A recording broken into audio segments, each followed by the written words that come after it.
pourquoi de nouveaux objectifs concernant la lutte contre le gaspillage alimentaire et les dons alimentaires? Lutter contre le gaspillage alimentaire est primordial d'un point de vue éthique quand de nombreuses personnes peinent à se nourrir, mais aussi pour préserver l'environnement et les ressources naturelles. Et enfin, comme pour la diversification des sources de protéines, c'est un levier financier important pour permettre la montée en gamme des produits utilisés. Donc, dans la loi, les mesures de lutte contre le gaspillage alimentaire sont renforcées. Chaque restaurant collectif, public ou privé, doit mettre en place une démarche de progrès à partir d'un diagnostic. De plus, les excédents alimentaires encore consommables ne peuvent être rendus impropres à la consommation. Par ailleurs, les plus grands opérateurs, ceux préparant plus de 3000 repas par jour, doivent proposer à une association d'aide alimentaire une convention de don. Et qu'en est-il de l'utilisation du plastique?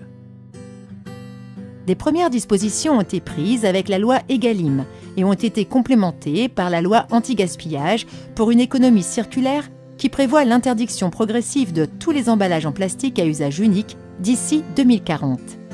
Les dispositions de la loi Egalim sont l'interdiction d'utiliser des bouteilles d'eau plate en plastique en restauration scolaire, l'interdiction de la mise à disposition gratuite ou à titre onéreux d'ustensiles à usage unique en matière plastique du type gobelet, paille, bâtonnet mélangeur, assiette, couvert, pour la restauration collective, publique et privée et la restauration commerciale. Enfin, l'interdiction de l'utilisation de contenants alimentaires de cuisson, de réchauffe ou de service en matière plastique dès le 1er janvier 2025 dans les restaurations scolaires, universitaires et les crèches. Merci pour cette présentation des mesures. Quelle est la suite? L'objectif de la loi Egalim, c'est d'améliorer la qualité des repas servis, tout en maîtrisant le coût du repas. C'est possible, mais cela demande de l'organisation et du changement. C'est un projet, un challenge. Alors, à vous de jouer. Il est indispensable que les acteurs, acheteurs, cuisiniers, personnels de service, etc. soient bien informés et formés sur ces différents sujets pour arriver à mettre en œuvre ces mesures. Les réseaux de la restauration collective s'organisent pour accompagner et former au mieux les acteurs et les projets alimentaires territoriaux de plus en plus nombreux et contribuent à la mise en œuvre de solutions.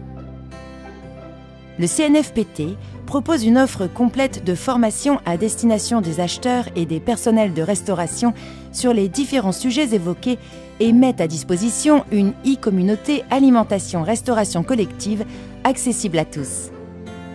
Des guides conçus par les différents acteurs de la restauration collective réunis au sein du Conseil national de la restauration collective, CNRC, sont déjà disponibles. D'autres sont en préparation.